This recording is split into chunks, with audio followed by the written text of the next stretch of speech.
Our first case takes us back to the late 1940s. Martha Jewel Beck hailed from Milton, Florida, and despite her ordinary beginnings, she would become one half of a deadly duo known as the Lonely Hearts Killers.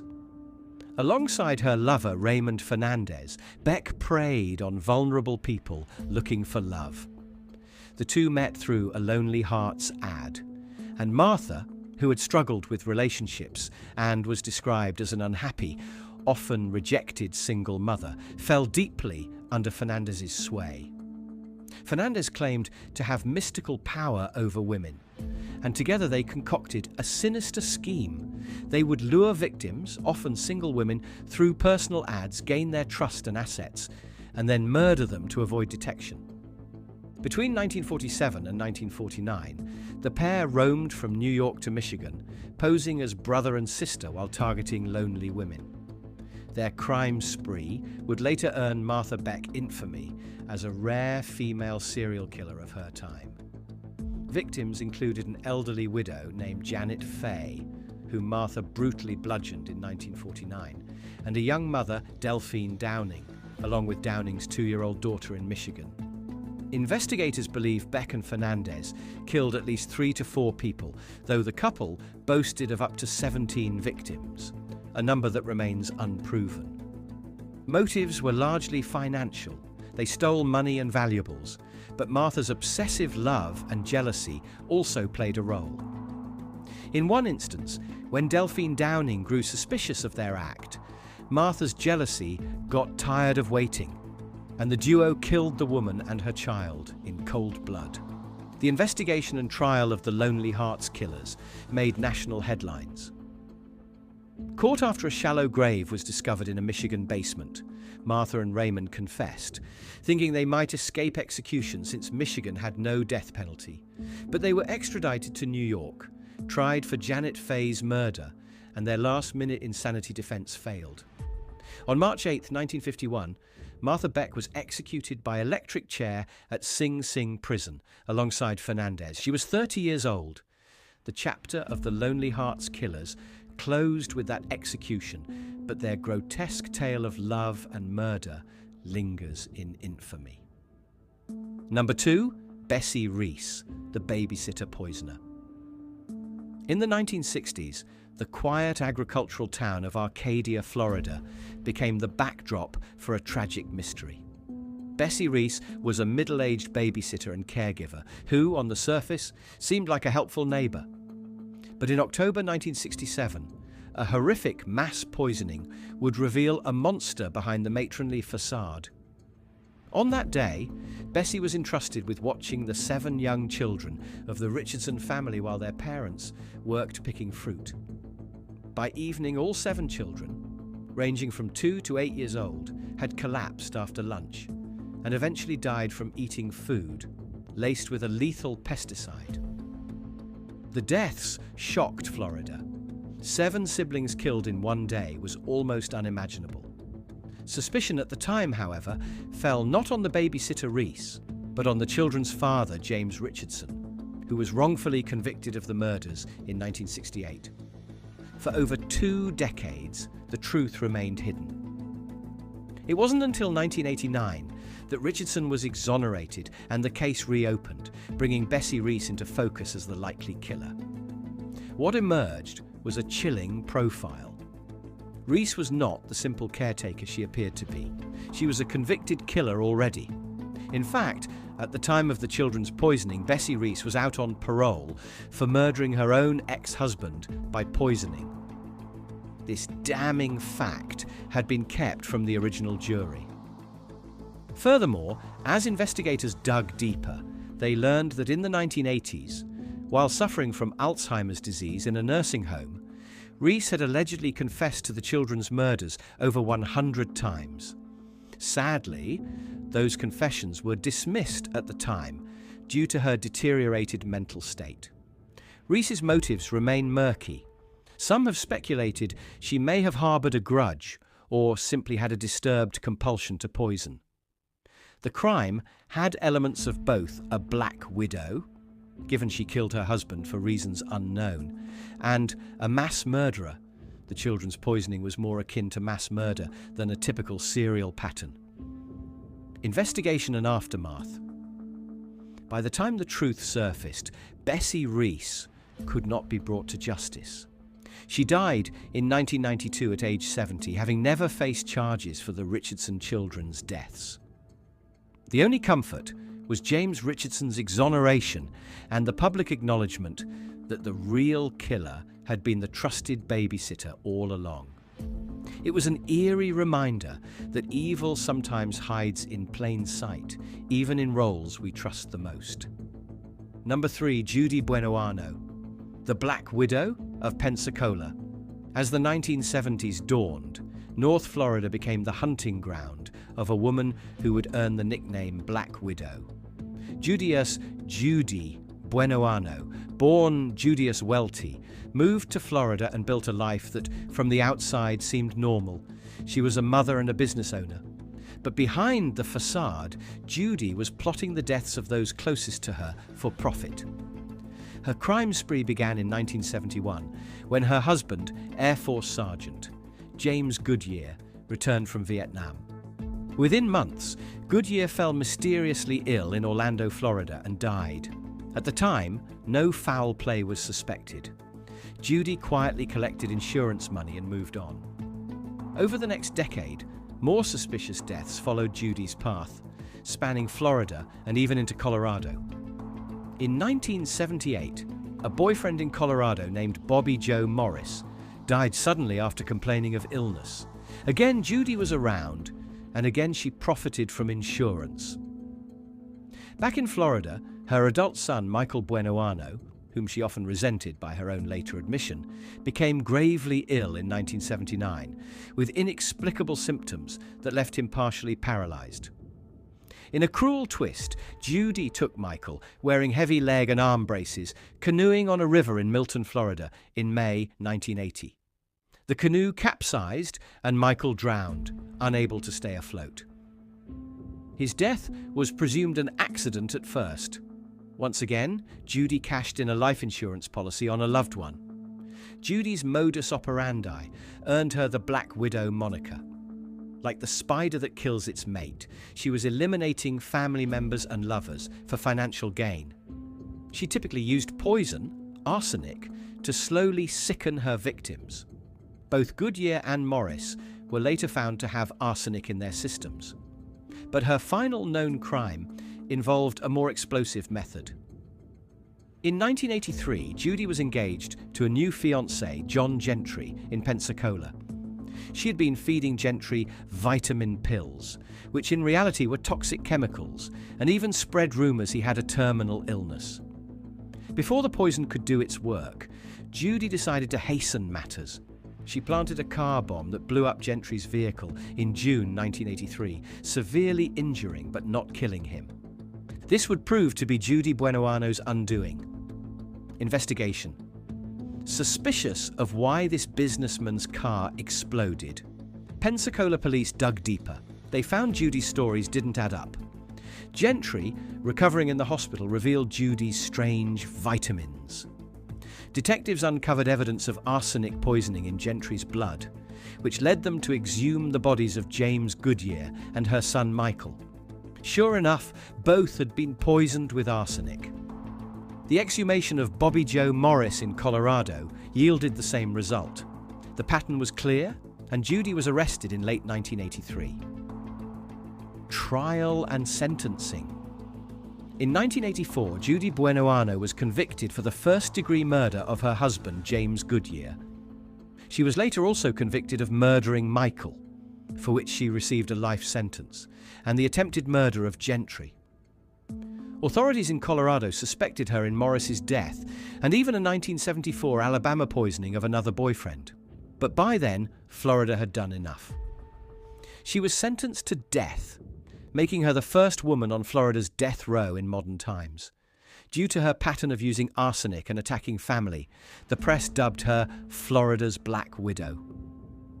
After 14 years of appeals, Judy was executed in the electric chair on March 30th, 1998, at age 54. She went to her death, maintaining her innocence. To this day, Her story is a stark example of a female serial killer driven by cold-blooded greed, killing those who trusted her for financial gain.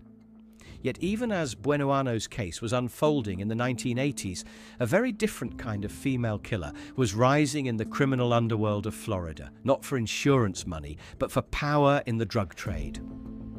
Number 4. Griselda Blanco, the cocaine godmother of Miami. Late 1970s and early 1980s, Miami. This was the era of the cocaine cowboys, when violent drug wars turned Miami into a battleground. In the thick of it was Griselda Blanco, a Colombian-born drug lord who became one of the most fearsome figures in organized crime. Blanco was a rare female kingpin, earning nicknames like La Madrina, the godmother, and even the Black Widow for her brutality. She had a reputation for ordering assassinations without hesitation, and many of those killings happened on Florida soil. Blanco's life of crime started early in Colombia.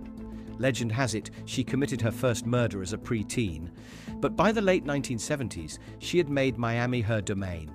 She built a massive cocaine smuggling empire, reportedly raking in millions of dollars a month. With that empire came violence. Griselda pioneered the use of motorcycle drive-by shootings, assassins on bikes who could make quick getaways, a method Miami had scarcely seen before. In July 1979, during what's remembered as the Dadeland Mall massacre, her henchmen brazenly opened fire with machine guns at a shopping centre, killing rivals. Such incidents announced the arrival of a new vicious player in town. Victims and crimes. Authorities believe Griselda Blanco ordered the murders of an estimated 40 people or more during the Miami drug wars. These included rival drug traffickers, former associates, and even innocent bystanders.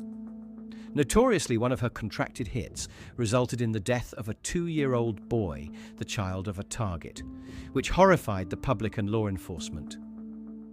Blanco was utterly ruthless.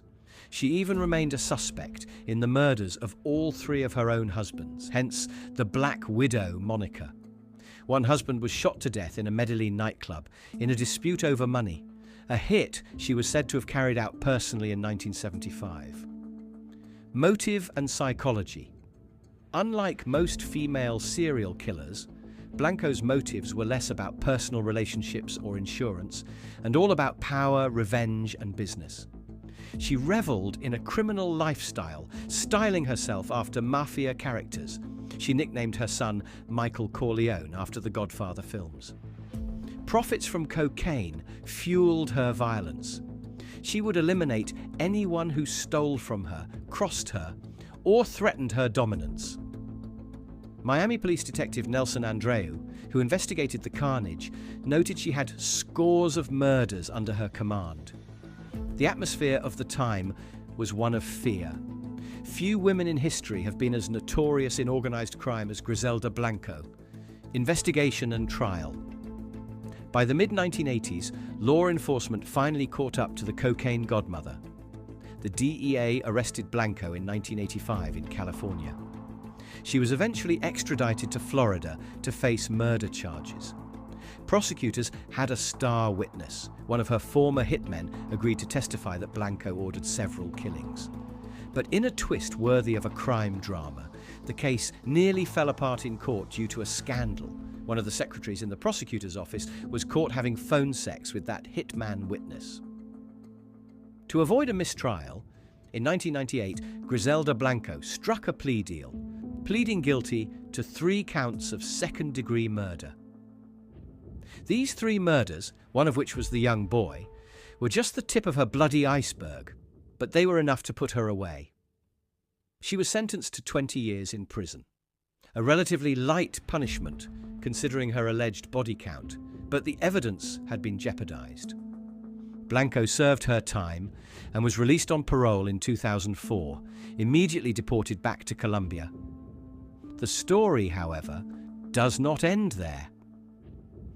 In a final stroke of poetic justice, on September 3, 2012, at age 69, Griselda Blanco was gunned down in Medellin, Colombia, by an assassin on a motorcycle, killed in the very manner she had pioneered decades before. Her reign ended as violently as it had begun. The cocaine godmother's dark legacy remains a key chapter in Miami's history, underscoring how one woman's ruthlessness contributed to an era of chaos and bloodshed. Number 5, Christine Falling, the killer babysitter. In stark contrast to the cocaine wars, the case of Christine Falling is intimate and unsettling.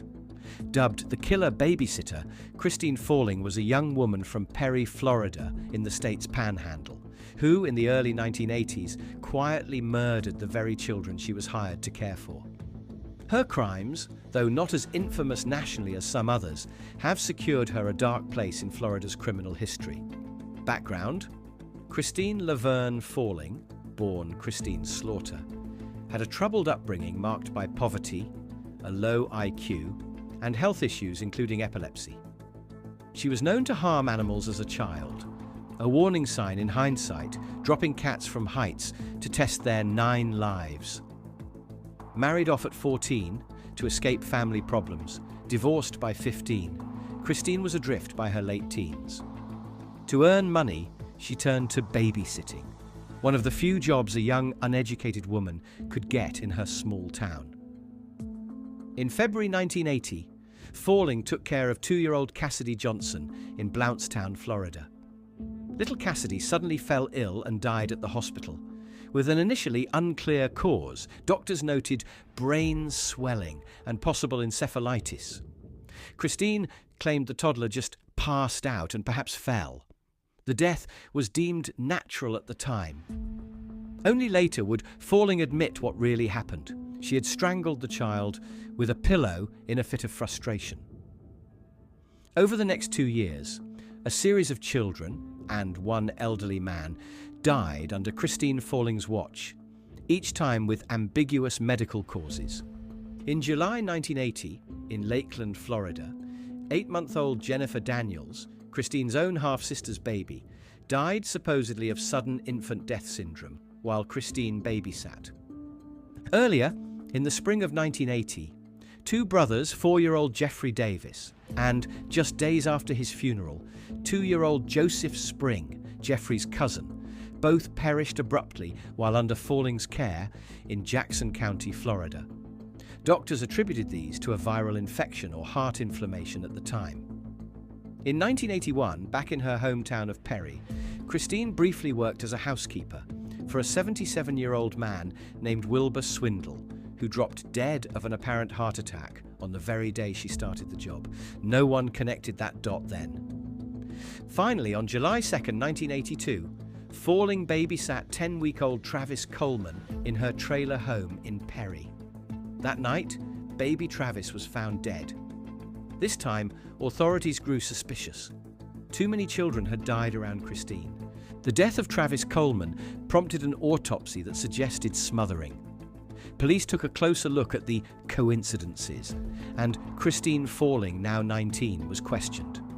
Under pressure, she eventually confessed. In chillingly matter-of-fact statements, Christine admitted, "I choked him. I just picked him up and choked him for no apparent reason." She also confessed to the earlier child killings, describing how she smothered them when they were rowdy or crying. The pattern emerged. Whenever Christine was left alone with a baby or toddler for too long, she would snap and strangle them, a terrifying case of a caregiver turned predator. Psychologically, some speculated she had impulses linked to Munchausen syndrome by proxy, a caregiver harming children to draw sympathy to herself. But others simply saw a disturbed young woman who lacked the coping skills for the stress of childcare. To avoid the death penalty, Christine Falling pleaded guilty in 1982 to 3 counts of first-degree murder for the deaths of Cassidy Johnson, Jennifer Daniels, and Travis Coleman. In exchange, prosecutors did not charge her in the other deaths, Jeffrey, Joseph, and Mr. Swindle, though it is understood she was responsible for those as well. She received 3 concurrent life sentences. At her sentencing, the The judge uttered the sentiment of all parents. It was incomprehensible that a babysitter, someone hired to protect children, would do this. Falling, only 20 by then, was remorseless and reportedly said little. Now in her early 60s, Christine Falling remains imprisoned at Florida's Lowell Correctional Institution. She will be eligible for parole only in the 2200s and 50s, effectively a life term. Her case stands as one of the few examples of an American female serial killer who killed children, and so many so young. It sent waves of fear through Florida parents in the 1980s. The person you most trust with your baby could, in this worst-case scenario, turn out to be a killer. With Falling behind bars by 1982, one might hope Florida's ordeal with female serial killers was over, but in the very next year, another shocking case would arise, this time involving a deadly conspiracy in South Florida.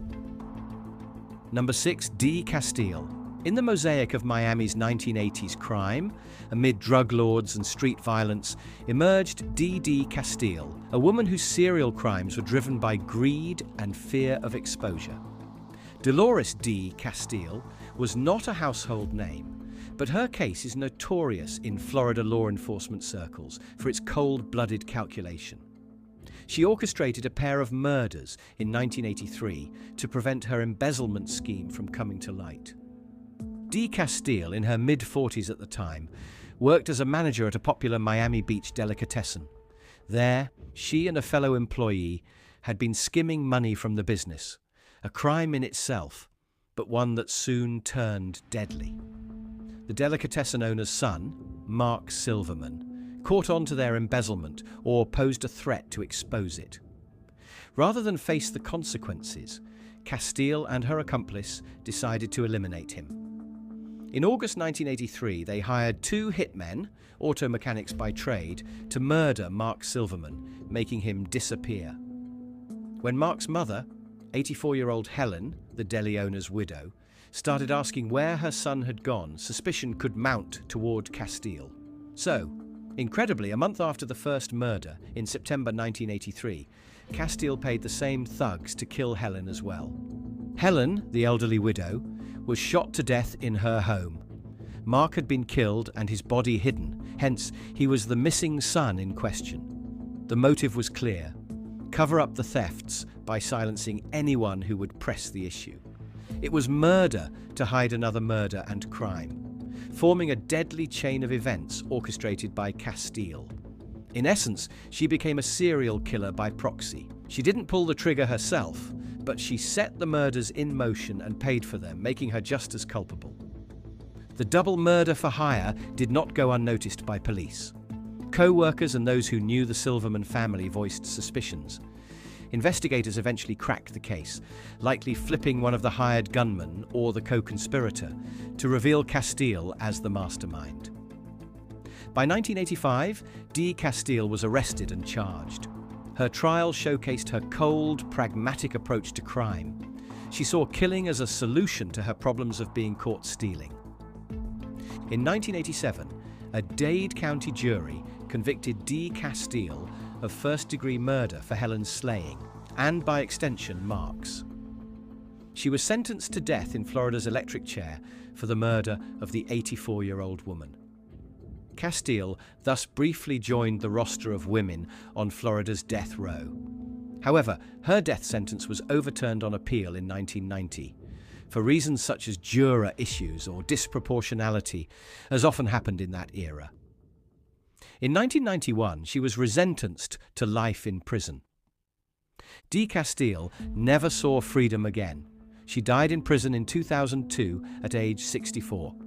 Today, her case is remembered as a stark example of how avarice can drive an otherwise ordinary person to orchestrate brutal crimes.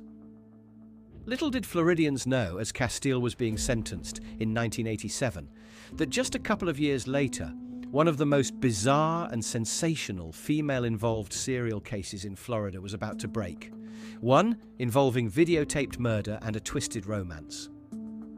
Number 7. Dedra Hunt. Set against the backdrop of sunny Daytona Beach, 1989, this story is as lurid as any thriller. Dedra Hunt was a 20-year-old bartender who became entangled in the deadly schemes of her employer and lover, a nightclub owner named Costa Fotopoulos. By the end of the year, Dedra would be directly involved in the cold-blooded murders of 2 men, one of which was chillingly captured on videotape. This case, often referred to as the Ninja or video murder plot, exposed a twisted world of crime in an otherwise quiet beachside community. The conspiracy, Costa Fotopoulos, was a man with criminal ambitions. He was involved in counterfeiting and wanted his wife, Lisa, out of the way to collect a $700,000 life insurance policy. He seduced Dedra Hunt and gradually pulled her into his plans, grooming her to assist in murder.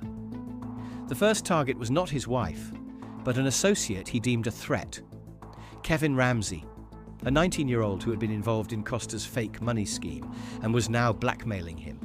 In October 1989, Costa led Kevin Ramsey and Dedra to a remote wooded area under the pretense of some initiation into a secret club. Once there, in a scene almost too horrific to fathom, they tied Ramsey to a tree. Costa handed Dedra a .22 caliber pistol and, at gunpoint, forced her to shoot Kevin Ramsey, while he himself videotaped the entire execution. On the grainy tape, later recovered by police, Dedra is seen firing multiple shots into Ramsey, 3 to the chest, 1 to the head, and then Costa takes the gun and delivers a final shot with an AK-47, ensuring the young man's death. The tape was a grotesque insurance policy for Costa, proof of Dedra's guilt that he could use to control her going forward. With that leverage, Costa next pressed Dedra into the ultimate target, his own wife, Lisa Fotopoulos. He warned Dedra that if she didn't cooperate, the tape of Ramsey's murder would go to the police. Terrified, Dedra complied. Rather than kill Lisa herself, Dedra attempted to hire hitmen. After a few failed attempts with others, she and Costa recruited an 18-year-old named Brian Chase, offering him $5,000 to do the job. On November 4th, 1989, Brian Chase crept into the Fotopoulos home at night and shot Lisa in the head as she slept. Miraculously, the bullet did not kill Lisa. She survived, gravely wounded. Immediately after the attempt, Costa, who was in the house unharmed, turned on the hitman.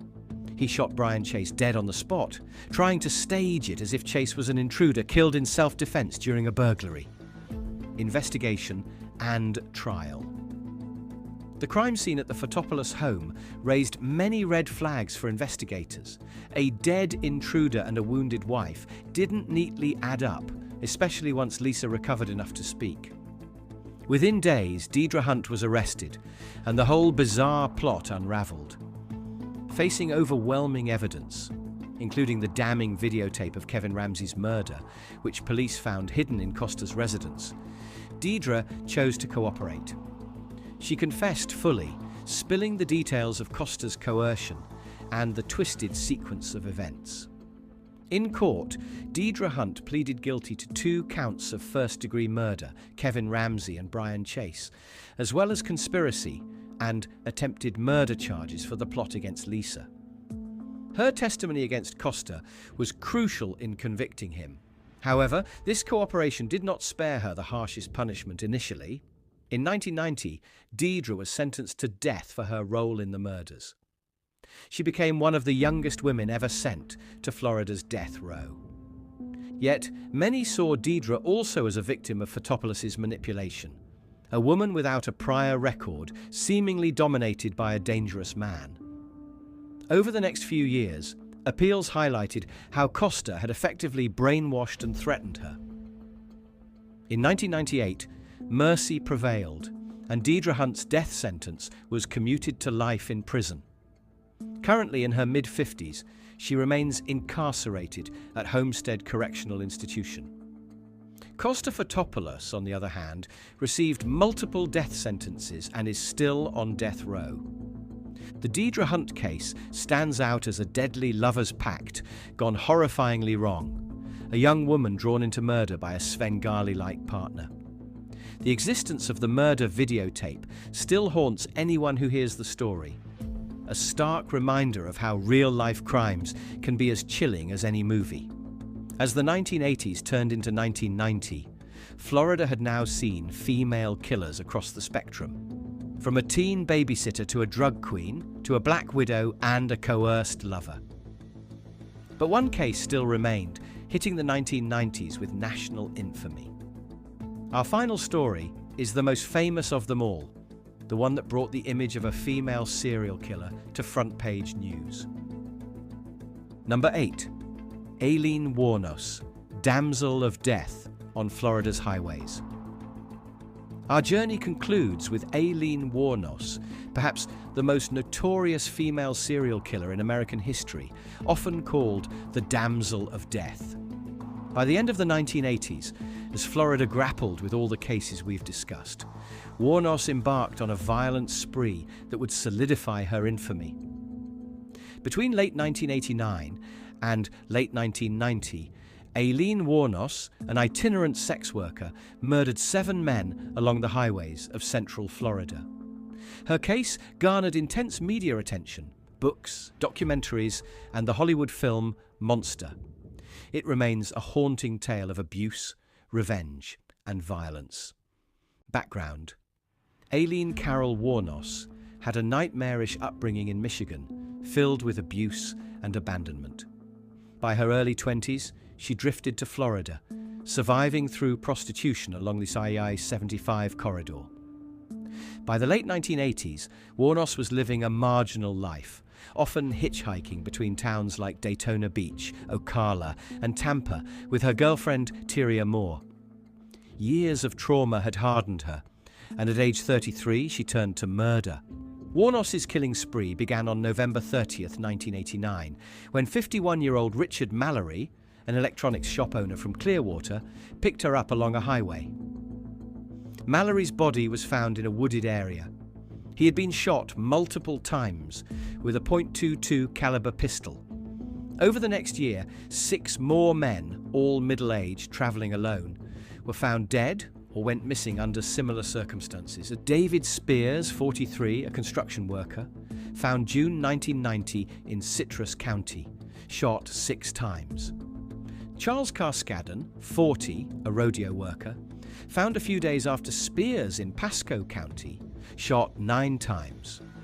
Peter Seams, 65, a retired merchant seaman, disappeared in June 1990 while driving from Jupiter, Florida. His car was later found crashed and abandoned. Wuornos and her girlfriend were seen abandoning Seams's vehicle, but his body was never found. Troy Burris, 50, a sausage salesman from Ocala, went missing in July 1990. His body turned up in Marion County in August, 2 gunshot wounds to the torso. Charles Dick Humphreys, 56, a retired Air Force major and former police chief, found in September 1990 in Marion County, shot in the head and chest. Walter Gino Antonio, 62, a trucker security guard, found November 1990 in Dixie County, shot 4 times in the back and head. In each case, Wuornos was later found to have robbed the victims, stealing cash and valuables, and often driving off in their cars. She usually picked them up while hitchhiking or at roadside bars and claimed they tried to assault her. The killings were all done with the same small caliber handgun. This string of murders, 7 dead men in 1 year, was unprecedented for a female killer. It sent a ripple of fear through Florida. A female predator was targeting male travelers. Wuornos later asserted that she acted in self-defense, alleging that each of these men had either raped or attempted to rape her during their encounters. It is true that she had suffered horrific sexual violence in her life previously. However, the sheer number of victims and the circumstances, shots to the back of the head, etc., suggested a pattern of robbery murders more than just self-defense. Psychologists have theorized that Wuornos's rage toward abusive men in her past reached a boiling point, turning lethal whenever she felt threatened or enraged during her prostitution encounters. In any case, her method was one typically associated with male serial killers, shooting strangers and stealing their belongings. This ran counter to the usual profile of female serial killers, who often kill people they know or use poison, making Wuornos an outlier and a media fascination. Investigation. By late 1990, law enforcement from multiple counties realized the murders were linked.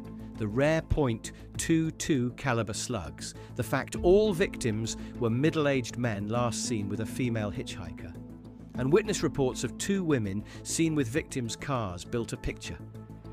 A break came when items belonging to the victims started showing up in pawn shops. Wuornos and Tyria Moore had pawned some of Humphreys and Spears' belongings using fingerprints and ID. Police traced those and got Wuornos' name. On January 9, 1991, Aileen Wuornos was arrested at the Last Resort Bar in Port Orange, Florida, a biker hangout, on outstanding warrants. Meanwhile, Tyria Moore cooperated with police. In a dramatic move, investigators had Moore call Wuornos from a safe location and ask for help clearing her own name. In a taped phone call on January 16, 1991, Aileen broke down and confessed to the killings, insisting to her lover, "I've done the killings," and claiming Moore knew nothing. Wuornos was indicted in several counties. Her first trial was for Richard Mallory's murder in Volusia County. In January 1992, she was found guilty of first-degree murder. Her demeanor in court was defiant, and the jury recommended death. Over the next year, Wuornos chose to plead no contest to several other murders, trying to get right with God, and in doing so, received a total of 6 death sentences. She was never charged in Seam's case as his body was missing. This made her one of the very few women in US history to receive multiple death sentences. On death row, Aileen's mental health appeared to deteriorate. She gave bizarre statements and had outbursts. Nevertheless, after a decade of appeals, she ultimately dropped further appeals and welcomed death.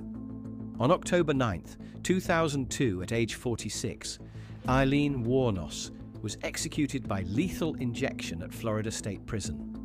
Her reported last words were as strange as the life she led, referencing Jesus Christ and Hollywood aliens, a final curious footnote to a disturbing saga.